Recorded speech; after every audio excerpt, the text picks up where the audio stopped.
Hello. हाँ दोस्तों, नमस्कार। आप सभी का अपने माइंड कोचिंग सीकर अपने YouTube चैनल पर आप सभी का हार्दिक स्वागत करता हूं। और इस कोचिंग की ओर से आप सभी मेरे प्यारे दोस्तों, जो भी पढ़ने वाले विद्यार्थीगण हैं या मेरे साथीगण हैं, उन सभी का तहे दिल से मैं आभार व्यक्त करता हूं।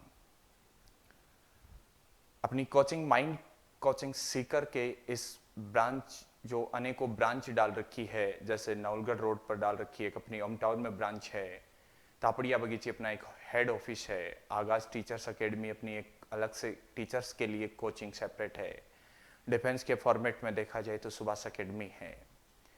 इनमें एक अपना बहुत बड़ा एक स्टाफ कम्युनिटी ग्रुप बना हुआ है, जिनके माध्यम से आपके माध्यम में कहीं ना कहीं आपके बीच हम उपस्थित होते रहेंगे। तो आज इसी के बीच में आपके बीच आया हूं। मेरा नाम है धर्मेंद्र कुमार भास्कर और आपके बीच में यहाँ मैथ्स के कुछ टॉपिक पढ़ाने के लिए आया हूं। वैसे मेरा साथीगण हैं, वो पढ़ा रहे हैं पहले से ही अपने इस YouTube चैनल पर। आज से मैं आपके बीच में रेगुलर मैथ्स की क्लासें देता रहूंगा, तो उम्मीद है कि आप भी इस YouTube चैनल पर कंटिन्यू आप मेरे साथ रेगुलरिटी बनाए रखेंगे। एक बड़े अच्छे और बड़े आनंद के साथ अपन इस टॉपिक को पर्टिकुलर जो चाहे पटवारी की तैयारी कर रहा हो, चाहे वह रीट लेवल फर्स्ट और रीट लेवल सेकंड की तैयारी कर रहा हो, वो किसी भी कॉम्पिटिटिव एग्जाम की तैयारी क्यों ना कर रहा हो, अपन उन सभी कॉम्पिटिटिव एग्जाम की ओर देखते हुए जो कॉमन टॉपिक हैं, उन कॉमन टॉपिकों के बारे में डिस्कस करने वाले हैं आज की क्लास में। और उन्हीं से संबंधित अपन आगे कंटिन्यू डिस्कस रखेंगे। बस शर्त यही है कि आप इस YouTube channel mind coaching Sikar पर आप हमेशा उपस्थित रहेंगे और मैं आपके बीच मैथ की रेगुलर क्लासेस देता रहूंगा। बाकी सब्जेक्ट की क्लासें भी आपके बीच उपस्थित होती रही है, तो आप बिल्कुल बेझिझक होकर पढ़ते रहिए और अपने टारगेट पर विशेष ध्यान रखिएगा। ठीक है सर? तो कुछ टॉपिक सर ने पहले करवा दिए हैं, मेरे से पहले जो मैथ्स में अजय जी सर यहां पढ़ा रहे थे।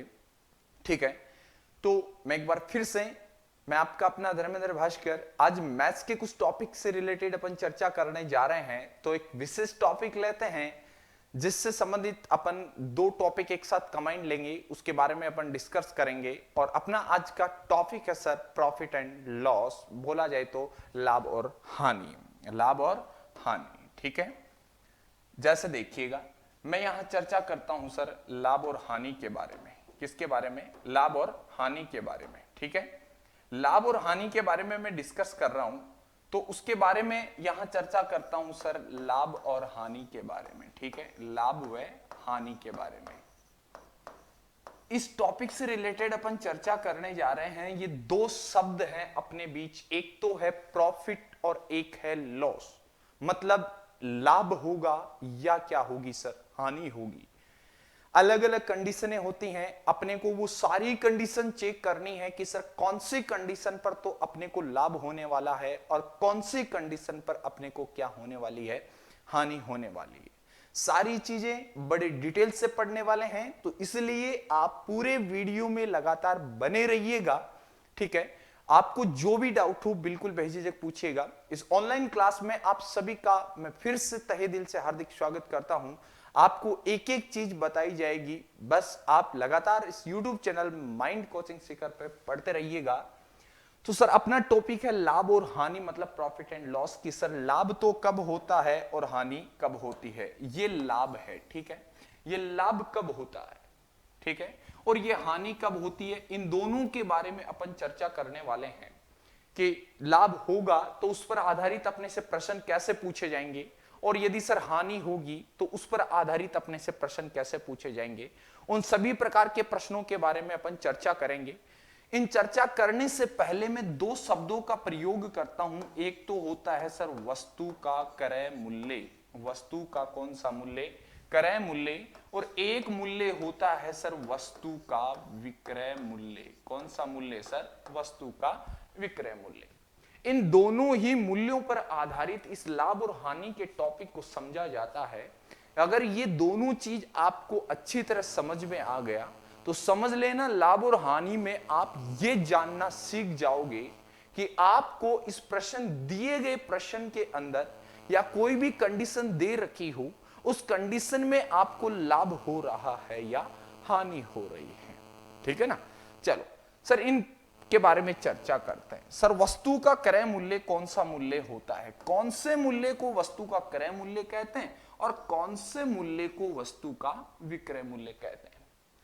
क्रय मूल्य के बारे में सर अपन चर्चा करते हैं तो कहा जाता है कि सर जिस मूल्य पर वस्तु को खरीदा जाता है, जिस मूल्य पर वस्तु को क्या किया जाता है सर, खरीदा जाता है, उस मूल्य को कौन सा मूल्य कहते हैं सर, वस्तु का क्रय मूल्य कहते हैं। और सर जिस मूल्य पर वस्तु को बेचा जाता है, क्या किया जाता है सर, बेचा जाता है, उस मूल्य को वस्तु का कौन सा मूल्य कहा जाता है सर, विक्रय मूल्य कहा जाता है। ठीक है। इसी कंडीशनों के आधार पर अपन इस टॉपिक के बारे में चर्चा करने वाले। मैं आज की क्लास में इस टॉपिक से रिलेटेड जो बेसिक थीम है कि सर अपने को टॉपिक को कैसे समझना होता है, वो सारी चर्चाएं आज के इस टॉपिक में अपन करने वाले हैं। ठीक है। आगे देखिएगा, जैसे मैं यहां बात करूं कि सबसे पहले मैंने चर्चा की दो प्रकार के मूल्यों के बारे में। एक तो कहा सर वस्तु का क्रय मूल्य, और वस्तु का क्रय मूल्य वह मूल्य होता है जिस मूल्य पर वस्तु को क्या किया जाता है सर, खरीदा जाता है। और जिस मूल्य पर यदि वस्तु को बेच दिया जाता है तो सर हमेशा क्या होता है, बेच दिया जाता है, उस मूल्य को वस्तु का कौन सा मूल्य कहा जाता है सर, विक्रय मूल्य कहा जाता है। ठीक है। पहले इसी चीज को समझते हैं कि लाभ और हानि होती कैसे। मैं दो पार्टीशन एक साथ लिख रहा हूं, एक तरफ लाभ की कंडीशन लिख रहा हूं और दूसरी तरफ किसकी कंडीशन लिख रहा हूं, हानि की कंडीशन लिख रहा हूं कि सर कौन सी कंडीशन में अपने को लाभ होता है और कौन से कंडीशन में अपने को क्या होती है, हानि होती है।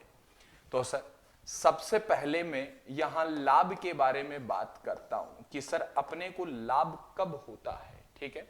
लाभ कब होता है, जब वस्तु का क्रय मूल्य, वस्तु का कौन सा मूल्य, क्रय मूल्य कम हो। कौन से मूल्य से सर, विक्रय मूल्य से। सपोज करो आपने सर कोई वस्तु 10 रुपए में खरीदी, कितने रुपए में खरीदी, 10 रुपए में खरीदी, तो ये वस्तु का कौन सा मूल्य हो गया सर, क्रय मूल्य हो गया। कौन सा मूल्य हो गया, क्रय मूल्य। और आपने इस वस्तु को, यदि सर आपने इस वस्तु को 12 रुपए में बेच दी, ये बेचा गया मूल्य है, तो ये कौन सा मूल्य है सर, विक्रय मूल्य है। आपने 10 रुपए की वस्तु को खरीद कर यदि उस वस्तु को 12 रुपए में बेच देते हो तो आपको सर 2 रुपए का क्या हो गया, लाभ हो गया। लाभ कब हुआ सर, जब वस्तु का विक्रय मूल्य क्या हो सर, अधिक हो। वस्तु का विक्रय मूल्य क्या हो सर, अधिक हो, तब हमेशा क्या होता है, लाभ होता है। और यदि सर इसी वस्तु को मैं 8 रुपए में बेच दूं, ये भी वस्तु का कौन सा मूल्य है सर, विक्रय मूल्य है। कौन सा मूल्य, विक्रय मूल्य। तो ये जो कंडीशन है, ये कंडीशन तो कैसी हो गई, लाभ की हो गई। और सर ये जो कंडीशन है, ये कंडीशन किसकी हो गई सर, हानि की हो गई। ठीक है। इन दोनों कंडीशन को यहां अपन पढ़ने वाले हैं। लाभ कब होता है, जब वस्तु का क्रय मूल्य क्या होता हो सर, अधिक होता हो। और हानि कब होती है, जब वस्तु का विक्रय मूल्य क्या हो सर, कम हो। ठीक है। चलो अब अपन चर्चा करते हैं कि सर अपने को किस प्रकार से इन चीजों को समझना है। तो देखिएगा, अपन चर्चा सबसे पहले लाभ की स्थिति के बारे में करते हैं। ठीक है। कि सर इस लाभ की स्थिति के बारे में जो चर्चा कर रहे हैं वो कैसे अपने को चर्चा करनी है। पहले लाभ की कंडीशन को पढ़ते हैं कि सर ये जो लाभ की कंडीशन है वो लाभ कब होता है, जब वस्तु का सर विक्रय मूल्य ज्यादा हो। कौन से मूल्य से, वस्तु के क्रय मूल्य से। जब वस्तु का विक्रय मूल्य ज्यादा होता है वस्तु के क्रय मूल्य से, तो आपको हमेशा क्या होने वाला है सर, लाभ होने वाला है। ये चीज आपको जनरली, ये सारी चीजें आपकी पढ़ी भी होती है, लेकिन कुछ एग्जाम में क्वेश्चन इस प्रकार से पूछे जाते हैं, जब अपने को हमेशा वस्तु का विक्रय मूल्य नजर आता है, प्रश्न को जब अपन पढ़ते हैं तो वस्तु का विक्रय मूल्य नजर आता है और अपन इस फॉर्मूलों पर कभी भी चर्चा नहीं करते हैं, और इस कारण सर अपन किसी न किसी कारणवश उस प्रश्न को गलत कर बैठते हैं। और आप सपोज करो, आप जानते हो यदि आप कॉम्पिटिटिव एग्जाम में बैठे हैं और यदि आपने भूलवश भी एक क्वेश्चन को गलत कर दिया, मतलब आप एग्जाम से बाहर हो गए। तो हर चीज को बड़े अच्छे से आपको समझना है, ठीक है, आपको पूरी डिटेल से हर चीज को समझाया जाएगा। तो जो लाभ की कंडीशन है वो क्या है सर, वस्तु का विक्रय मूल्य में से यदि मैं वस्तु के क्रय मूल्य को माइनस कर दूंगा तो हमेशा क्या होगा, लाभ होगा। बाकी फॉर्मूले, इनके दो फॉर्मूले और बनेंगे, मैं केवल एक ही फॉर्मूले के बारे में चर्चा करूंगा, और वो कौन सा, इसी फॉर्मूले का है जब वस्तु का कौन सा मूल्य निकालना हो सर, अपने को वस्तु का क्रय मूल्य निकालना हो। वस्तु का जब यदि सर क्रय मूल्य निकालूंगा तो क्रय मूल्य क्या होगा, विक्रय मूल्य माइनस लाभ, ठीक है ना। ये दोनों फॉर्मूले आपको याद रखने हैं, ठीक है। क्यों, क्योंकि सर आप हमेशा टॉपिक पर याद रखना कि जब भी किसी भी कंडीशन पर लाभ और हानि निकाली जाती है वो हमेशा वस्तु के क्रय मूल्य पर निकाली जाती है। कौन से मूल्य पर, वस्तु के क्रय मूल्य पर निकाली जाती है। अब आप कहोगे कि सर वस्तु के विक्रय मूल्य पर भी अपन निकाल सकते हैं। बिल्कुल सर, आप वस्तु के विक्रय मूल्य पर भी लाभ और हानि ज्ञात कर सकते हो, लेकिन प्राप्त किया गया लाभ और हानि है वो वास्तविक लाभ और वास्तविक हानि को प्रदर्शित नहीं करता है। इसलिए हमेशा याद रखना कि किसी भी वस्तु पर प्रदर्शित होने वाले लाभ प्रतिशत व हानि प्रतिशत का जो वास्तविक मान है वो हमेशा वस्तु के क्रय मूल्य पर ही निकाले जाते हैं, ठीक है ना। चलो, तो इन दोनों चीजों को याद रखना कि लाभ होगा वो कब होगा और कैसे स्थिति पर लाभ होगा, ठीक है।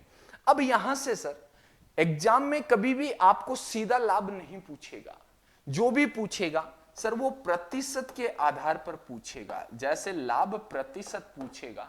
और मैंने आपके बीच अभी अभी चर्चा की है कि सर लाभ हो या हानि, लाभ हो या हानि वो हमेशा वस्तु के कौन से मूल्य पर ज्ञात करते हैं, वस्तु के क्रय मूल्य पर ज्ञात करते हैं। तो सर देखिएगा, लाभ प्रतिशत बराबर होता है लाभ बट्टा वस्तु का क्रय मूल्य, वस्तु का क्रय मूल्य। लेकिन सर बात यहां प्रतिशत की कर रहे हैं, लेकिन यहां बात किसकी कर रहे हैं, प्रतिशत की कर रहे हैं। इसलिए किसी भी प्रतिशत के मानों के बारे में चर्चा करते हैं तो सर 100 से क्या कर दिया जाता है, गुणा कर दिया जाता है, ठीक है। ये चीज कैसे है जनरली समझिएगा सर। मैं आपसे एक बात कहूं, मैंने यहां कहा कि सर लाभ हो या हानि वो हमेशा वस्तु के क्रय मूल्य पर ही अपन ज्ञात करते हैं, बिल्कुल। नीचे हमेशा वस्तु का क्रय मूल्य ही लिखा जाता है। क्यों लिखा जाता है, इस चीज को समझिएगा।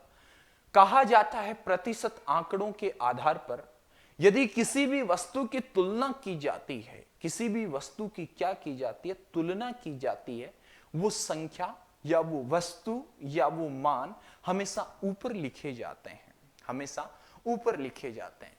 और जिसके सापेक्ष तुलना की जाती है उसको हमेशा कहां लिखते हैं, नीचे लिखते हैं। जैसे सपोज करो, आपको कुछ पुरानी बातें याद दिलाता हूं। आप अपने स्कूल के करियर में जब छोटी क्लासों में पढ़ते थे तो आपने, स्वाभाविक बात है ये अंक तो आपने देखे ही होंगे गणित विषय में, 10 में से 00 देखे हैं। अब सर लगभग के देखे हैं, मैं ऐसा मानता हूं, ठीक है, कि 10 में से 00। फिर सर स्कूल में टीचर कुटाई भी किया करते थे। इसका मतलब ये थोड़ी, कई बार मेरे साथ एक मतलब भूलवंश, कई बार बहुत सी क्लासों में चोट हो जाती है। मैं कई बार कहता हूं कि सर 8 में 0 का भाग देने पर कितना आता है और 0 में 8 का भाग देने पर कितना आता है, ठीक है। मैं इन चीजों के बारे में कई बार लॉजिकली मैं यहां प्रतिशत की बात कर रहा हूं, इसलिए मैं यहां समझा देता हूं, क्योंकि कई बार ऐसी कंडीशन होगी जहां पर ना तो लाभ होगा और ना ही क्या होगी, हानि होगी। इसलिए इस कंडीशन को समझिएगा। मैं कहता हूं कि सर यदि 8 में 0 का भाग दिया जाता है तो कितना आता है, और 0 में 8 का भाग दिया जाता है तो कितना आता है, ठीक है। ध्यान से समझिएगा, कई बार मेरे में भी चोट हो चुकी है। मैंने कहा कि सर 8 में 0 का भाग देने पर, कि किसी भी संख्या के अंदर 0 का भाग देने पर सर हमेशा अनंत आता है, ये कंडीशन अपने पास कभी भी नहीं बनेगी। ठीक है, लाभ और हानि में क्यों नहीं बनेगी? क्योंकि वस्तु का क्रय मूल्य कभी क्या नहीं हो सकता? 0 नहीं हो सकता। लेकिन सर ये कंडीशन बन सकती है, और ये कंडीशन इसलिए बन सकती है क्योंकि सर जब भी किसी भी प्रश्न में वस्तु का विक्रय मूल्य और वस्तु का क्रय मूल्य यदि दोनों बराबर आ जाते हैं तो सर उनका अंतर कितना हो जाता है? 0। इसलिए 0 में किसी संख्या का भाग देते हैं तो हमेशा कितना आता है सर? 0 आता है। लेकिन ये याद रखना, 0 में 8 का भाग देना जरूरी नहीं है। किसी भी संख्या का भाग क्यों ना दिया जाए, हमेशा क्या आएगा? 0 ही आएगा। और सर किसी भी संख्या में 0 का भाग दिया जाए तो हमेशा क्या आएगा? अनंत आएगा। ठीक है, मैं क्या अभी कुछ पहले वाले रीट में पढ़ा रहा था तो मैंने बता दिया कि सर 8 में 0 का भाग देने पर अनंत आता है। ठीक है, गलती तो मेरी थी कि मैंने उन क्लास में एक दूसरा क्वेश्चन भी पूछ लिया, और मैंने सर वहां एक क्वेश्चन पूछ लिया। क्या क्वेश्चन पूछा कि सर 5 में 0 का भाग देने पर कितना आता है? एक मैडम मुझे जवाब देती है, सुनिएगा सर, एक मैडम मुझे जवाब देती है कि गुरुजी इसका आंसर तो जी आएगा। मैंने कहा कैसे आएगा? कि सर देखिए, जब आपने 8 में भाग दिया 0 का तो अनंत आया, मतलब 8 खड़ा था और 8 को सुला दिया तो अनंत बन गया। तो सर 5 भी तो खड़ा है, 5 में 0 का भाग देंगे तो आंसर क्या आएगा? जी आएगा। तो सर ऐसा कोई लॉजिक नहीं देना अपने को एक ही बात याद रखनी है, कोई भी संख्या, कैसी भी संख्या क्यों ना हो, उस संख्या में यदि सर 0 का भाग देंगे तो हमेशा क्या आएगा? अनंत आएगा। तो ये 3 कंडीशन होती है सर अपने लाभ की, कि लाभ प्रतिशत ज्ञात करना हो तो लाभ बट्टा वस्तु का क्रय मूल्य और गुणा में कितना सर? 100। ठीक है, यही 3 कंडीशन अपन पढ़ने वाले हैं किसके अंदर? हानि के अंदर। ठीक है, हानि की कंडीशन के बारे में अपन चर्चा करते हैं कि सर ये जो हानि है, ये हानि कब होती है? हानि तो जब होगी जब वस्तु का कौन सा मूल्य? क्रय मूल्य ज्यादा हो।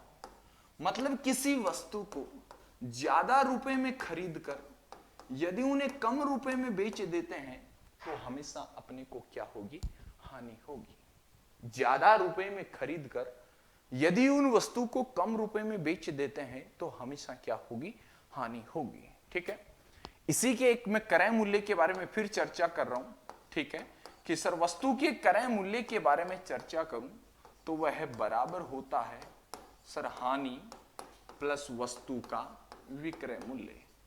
हानि प्लस वस्तु का विक्रय मूल्य, ये बेसिकली दोनों फॉर्मूले आपको याद रखने हैं। और तीसरे जो फॉर्मूले के बारे में अपन बात करते हैं वो है सर हानि प्रतिशत के बारे में। किसके बारे में? हानि प्रतिशत।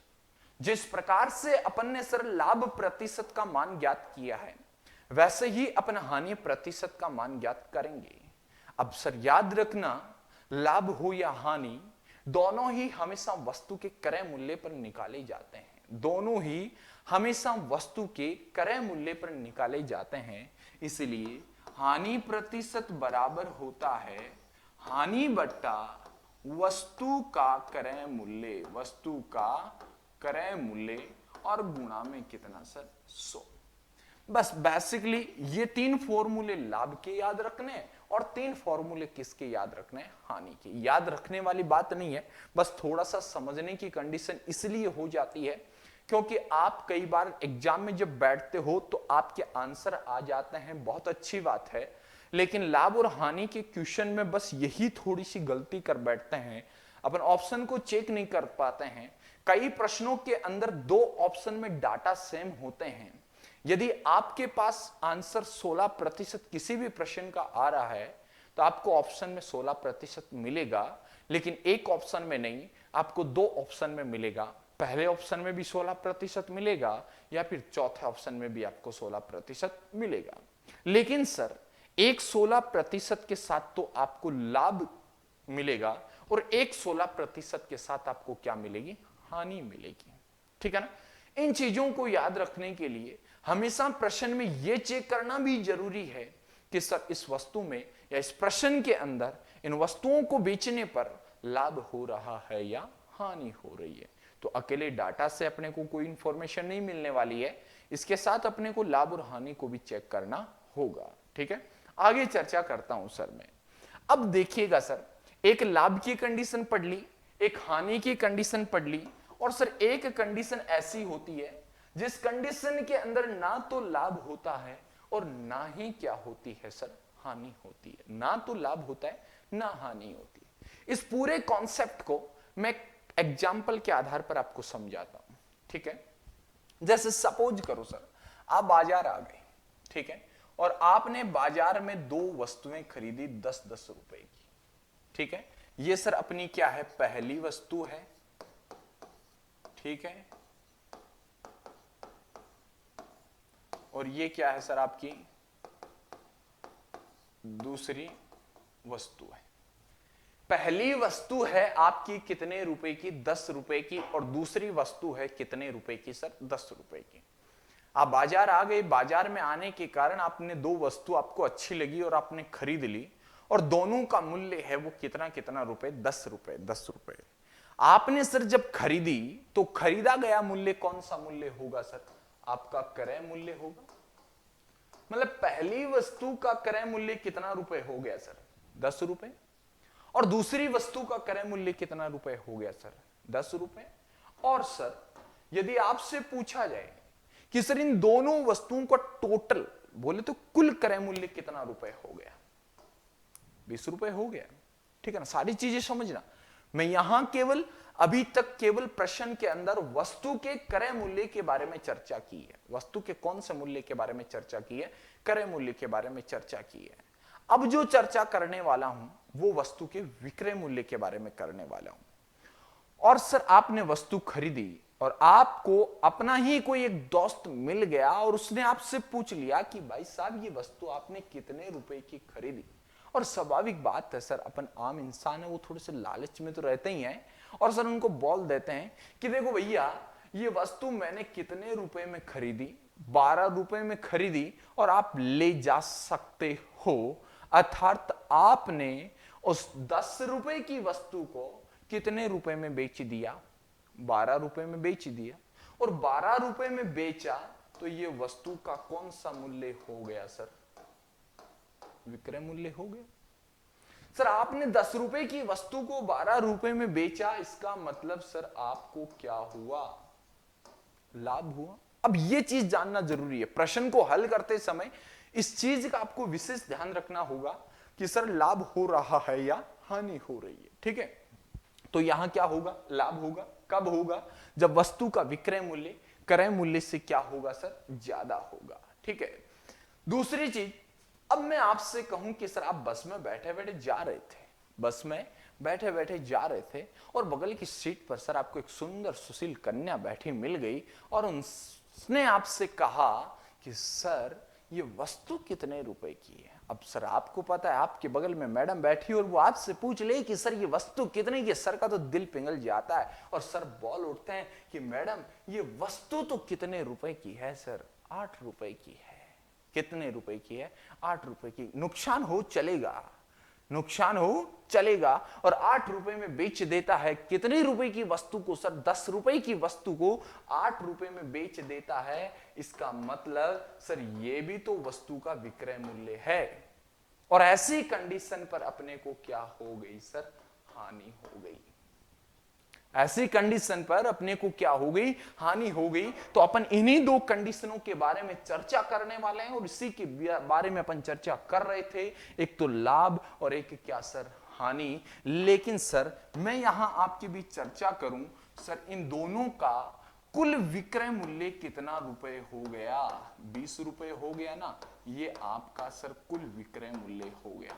कई बार प्रश्नों के अंदर ये कंडीशन भी बन जाती है, इसलिए इस कंडीशन के बारे में भी अपने को ध्यान रखना होगा। मतलब आपने सर उन दोनों वस्तुओं को खरीदा कितने में, 20 में। आपने उन दोनों को फाइनली बेचा कितने रुपए में, 20 रुपए में। मतलब सर वस्तु का क्रय मूल्य और विक्रय मूल्य आपने दोनों बराबर रख दिए।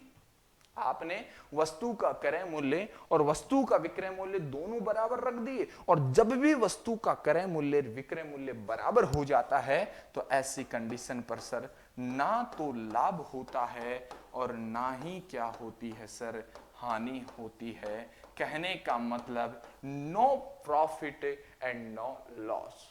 जब वस्तु का क्रय मूल्य और वस्तु का विक्रय मूल्य यदि दोनों क्या हो जाते हैं सर, बराबर हो जाते हैं, तो ऐसी कंडीशन पर ना तो लाभ होता है और ना ही क्या होती है सर, हानि होती है।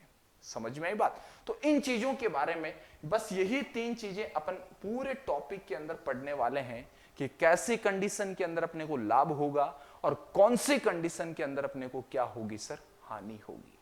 समझ में आई बात? इसी टॉपिक, बस ये चीज आपको समझ में आ गई तो टॉपिक का आपको यूं समझो कि अधिकतर जो भाग है वो आपको भाग क्लियरली समझ में आ चुका है। अब सबसे पहले मैं कुछ बेसिक क्वेश्चनों के बारे में आज की क्लास में चर्चा करता हूं कि सर अपने को कैसे कैसे बेसिक प्रश्नों के बारे में चर्चा करनी है और उनके बारे में आगे भी अपन चर्चा करते रहेंगे। लेकिन उससे पहले मैं 1-2 चीज आपको यह भी बता देता हूं कि सर अपने पास कुछ प्रतिशत आंकड़े हैं। आपका प्रतिशत टॉपिक पढ़ा हुआ भी है। उस टॉपिक से रिलेटेड कुछ प्रतिशत आंकड़े होते हैं, उन प्रतिशत आंकड़ों को अपन बहुत सी जगह काम में लेने वाले हैं। तो मैं सबसे पहले टॉपिक को स्टार्ट करने से पहले सर मैं कुछ प्रतिशत आंकड़ों को भी क्लियरली कर लेता हूं। जैसे सर मैं प्रतिशत के आंकड़ों के बारे में बात करूं कि सर यहां लिख देता हूं 10%। आपको पता है कि किसी भी संख्या को प्रतिशत के रूप में बदलते हैं तो 100 से गुणा करते हैं और हटाते हैं तो हमेशा क्या करते हैं सर, भाग देते हैं। तो कुछ में आंकड़े हैं वो लिख देता हूं, उसके बाद में ही अपन क्लियरली करेंगे। सर 1/1 बराबर कितना होता है सर, 100% होता है। 1/1 बराबर कितना होता है, 100% होता है। 1/2 बराबर कितना होता है सर, 50% होता है। 1/3 है वो कितना होता है सर, 33 ही 1/3% होता है। सर 1/4 है वो कितना होता है सर, 25% होता है। सर 1/5 है वो कितना होता है सर, 20% होता है। सर 1/6 है वो कितना होगा सर, यहां हो जाएगा 50 और 16 से ही 2/3% हो जाएगा। ठीक है सर। मैं यहां बात करूं आपसे 1/7 की तो वो हो जाएगा सर 14 से ही 2/7% हो जाएगा। मैं यहां बात करूं सर 1/8 की तो वो हो जाएगा सर 12.5% हो जाएगा। ठीक है। मैं यहां बात करूं 1/9 की तो वो 11 से ही 1/9% हो जाएगा। मैं यहां बात करूं 1/10 की तो वो हो जाएगा सर 10% हो जाएगा। मैं 1/11 की बात करूं तो वो हो जाएगा सर 9 से ही 1/11% हो जाएगा। कुछ इस प्रकार के प्रतिशत आंकड़े होंगे जो प्रश्न में आपको प्रतिशत आंकड़ों के रूप में मिलेंगे और अपन उनको भिन्न संख्या के रूप में बदलकर प्रश्न को बड़ी आसानी से, बहुत इजी वे में सर उस प्रश्न को क्या कर सकते हैं, हल कर सकते हैं। एक प्रश्न करते हैं और उसके बाद आगे के जो क्वेश्चन है वो अगले वीडियो में अपन करेंगे। तो आज मैं क्वेश्चन के माध्यम से स्टार्ट कर देता हूं टॉपिक को। बाकी बेसिक थीम है वो आज की क्लास में अपन क्लियरली कर चुके हैं। आपको एग्जाम में कुछ इस प्रकार से मिलेगा, क्या मिलेगा कि 500 रुपए की वस्तु को, 500 रुपए की वस्तु को 700 रुपए में बेचा जाए, 700 रुपए में बेचा जाए तो लाभ व हानि प्रतिशत ज्ञात कीजिए। मैंने क्या कहा, एक छोटा सा क्वेश्चन लिखा हुआ है कि सर 500 रुपए की वस्तु को यदि 700 रुपए में बेचा जाए तो सर लाभ व हानि प्रतिशत ज्ञात कीजिए। अब सर इस प्रश्न को पढ़िएगा। मैंने लिखा सर 500 रुपए की वस्तु को 700 रुपए में बेचा गया, मतलब वस्तु कितने रुपए की थी सर, 500 रुपए की थी। तो सर वस्तु का जो क्रय मूल्य है वो क्रय मूल्य कितना रुपए हो गया, 500 रुपए हो गया। वस्तु का सर विक्रय मूल्य है वो विक्रय मूल्य कितना रुपए हो गया, 700 रुपए हो गया। 500 रुपए की वस्तु को सर आपने 700 रुपए में बेचा तो सर स्वाभाविक बात है आपको क्या होगा, लाभ होगा। और सर वो लाभ होगा वो कितने रुपए का होगा, सर लाभ होगा वो 200 रुपए का हो। कितने रुपए का होगा, 200 रुपए का होगा। जब लाभ हुआ मेरे से सर प्रश्न के अंदर लाभ प्रतिशत के बारे में पूछा गया और लाभ प्रतिशत का फॉर्मूला अपन ने पढ़ा था, क्या पढ़ा था सर? लाभ बट्टा वस्तु का क्रय मूल्य और सर इसके गुणा में कितना सर? 100। ठीक है, लाभ कितने का हुआ सर? 200 रुपए का। बट्टे में सर वस्तु का क्रय मूल्य, वो वस्तु का क्रय मूल्य कितना रुपए सर? 500 रुपए। और गुणा में कितना सर? 100। ठीक है सर, देखो 2 जीरो से 2 जीरो कैंसिल हो गया। मेरे पास फाइनली यहां क्या बचा सर? 200 बट्टा 5। और 200 के अंदर यदि सर मैं 5 का भाग दूंगा तो कितना आएगा सर? 40%। इसलिए सर मुझे लाभ होगा, और वो लाभ कितने का होगा सर? 40% का होगा। इसलिए सर हमेशा प्रश्न के अंदर याद रखना, जब भी किसी भी कॉम्पिटिटिव एग्जाम में क्यों ना बैठे हो, आप चाहे रीट लेवल फर्स्ट में बैठे हो या रीट लेवल सेकंड में बैठे हो, या सर आप पटवारी की एग्जाम दे रहे हो, या किसी भी चाहे रेलवे की एग्जाम दे रहे हो, चाहे एसएससी की एग्जाम क्यों ना दे रहे हो, किसी भी कॉम्पिटिटिव एग्जाम की तैयारी क्यों ना कर रहे हो, यदि सर वहां पर आपको किसी भी प्रकार के प्रश्नों की कोई भी डाउट हो तो सर वहां पर आप सर ये बात एक एक छोटी छोटी पॉइंटों को विशेष ध्यान रखना कि प्रतिशत के आंकड़ों के साथ साथ आपको यह भी पता लगाना है कि लाभ हो रहा है या हानि हो रही है। ठीक है ना सर? ठीक है, एक बार आप सभी को फिर से इस माइंड करियर कोचिंग इंस्टीट्यूट की ओर से आप सभी का तहे दिल से मैं ऑनलाइन क्लास में हार्दिक स्वागत और अभिनंदन करता हूं। मिलते हैं सर कल की क्लास में। धन्यवाद। जय माइंड, जय भारत।